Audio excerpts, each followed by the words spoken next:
વિરોધ હજુએ યથાવત છે, હજુ પણ પ્રદર્શન ચાલી રહ્યા છે। આ વિભાજનના વિરોધને લઈને આજે ધાનેરામાં બજારો બંધ રહી તમામ લોકોએ વેપાર ધંધા બંધ રાખ્યા અને વિરોધ નોંધાવ્યો। ધાનેરામાં લોકોએ રેલી કાઢી હતી અને જિલ્લા વિભાજનનો વિરોધ કર્યો હતો। ધાનેરાને બનાસકાંઠામાં જ રાખવાની માંગ સાથે તેઓ વિરોધ પર ઉતર્યા। ધાનેરાના એમએલએ માવજી દેસાઈ ખેડૂત આગેવાનો સાથે રેલીમાં જોડાયા હતા। રેલી સ્વરૂપે મામલતદાર કચેરીએ પહોંચીને તેઓ આવેદનપત્ર આપવાના છે।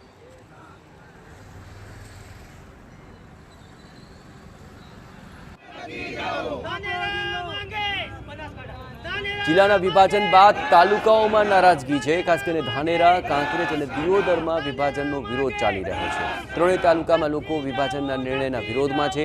તાલુકાઓની અંદર સજ્જડ બંધ પાડી લોકો વિરોધ કરી રહ્યા છે। ધારાસભ્ય સહિતના રાજકીય નેતાઓ પણ વિભાજનના વિરોધમાં છે। ધાનેરાના નવા જિલ્લામાં ભેળવાતા આ વિરોધ થઈ રહ્યો છે। જૂના બનાસકાંઠા જિલ્લામાં ધાનેરાના સમાવેશની માંગ છે। કાંકરેજનો વાવ અને થરાદમાં સમાવેશ કરતા લોકોમાં રોષ જોવા મળી રહ્યો છે। બનાસકાંઠામાં અથવા તો પાટણમાં કાંકરેજના સમાવેશની માંગ છે। દિયોદરમાં પણ જિલ્લા વિભાજનના નિર્ણય સામે અસંતોષ છે। વાવ થરાદ જિલ્લાનું મુખ્ય મથક દિયોદર જાહેર કરવા માટે માંગ કરવામાં આવી। નવા વાવ અને થરાદ જિલ્લાને ઓગળ નામ આપવા માટે પણ રજૂઆત કરવામાં આવી છે। હવે આપને એ પણ જણાવીએ કે ધાનેરાના નાગરિકોની માંગ શું છે। જિલ્લા વિભાજન બાદ અહીં ધાનેરાના નવા વાવ અને થરાદમાં સમાવેશ કરવામાં આવતા વિરોધ ઊભો થયો અને ધાનેરામાં તાલુકાના લોકોની માંગ છે કે બનાસકાંઠા જિલ્લામાં જ ફરીથી તેનો સમાવેશ કરાય અને ભૌગોલિક દ્રષ્ટિએ અને અવરજવર માટે થરાદ દૂર પડે છે તેવું પણ કારણ આગળ ધરવામાં આવી રહ્યું છે। ધાનેરાને જો ભેળવવામાં આવે બનાસકાંઠામાં તો પાલનપુરમાં અવરજવરમાં સરળતા રહેવાની લોકોએ રજૂઆત કરી છે।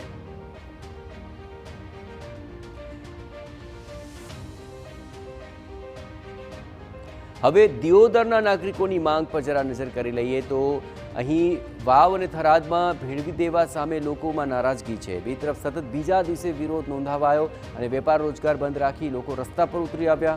લોકો અહીં માંગ કરી રહ્યા છે કે દિયોદરને નવા જિલ્લાનું મુખ્ય મથક જાહેર કરાય, કારણ કે થરાદ તો જિલ્લાની સરહદે આવેલું છે, તે સગવડતા પ્રમાણે યોગ્ય નથી અને ભૌગોલિક દ્રષ્ટિએ અવરજવર માટે દિયોદર યોગ્ય હોવાનો લોકો દાવો કરી રહ્યા છે।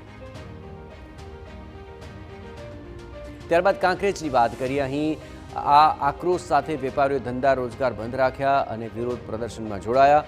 કાંકરેજના લોકોની માંગ છે કે તેમનો સમાવેશ બનાસકાંઠા જિલ્લામાં જ રહે। કાંકરેજથી પાલનપુર સરળ પડે છે, જ્યારે કે વાવ થરાદ જવું અટપટું છે। બજારો સજ્જડ બંધ રાખી લોકોએ માંગ કરી કે જો તેમની રજૂઆતોને ધ્યાને નહીં લેવાય તો આગામી દિવસોમાં ઉગ્ર આંદોલન કરશે।